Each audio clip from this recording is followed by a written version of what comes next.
В Красноармейском районе состоялось итоговое совещание работников отрасли культуры с участием министра культуры Чувашии Светланы Каликовой. Одной из проблем учреждений культуры Красноармейского района является нехватка молодых специалистов.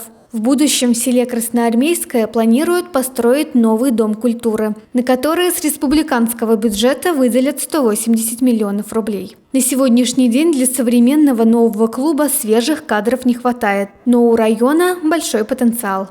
По детским школам искусства Красноармейский район, он один из, по охвату детей, один из лидеров республики.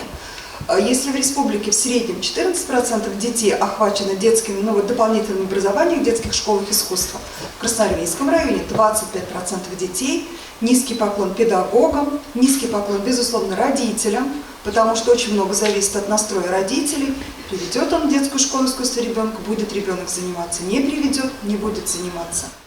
Главной задачей любого сельского клуба является организация досуга местных жителей. На сегодняшний день многие культурно-досуговые учреждения республики с ней не справляются, так как график работы домов культуры совпадает с остальными учреждениями и организациями.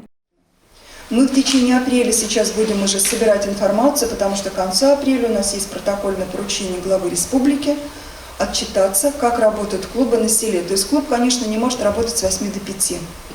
Пятница, суббота, безусловно, для них это должен быть рабочий день. То есть такой рабочий график, который мы соберем во всех муниципалитетах.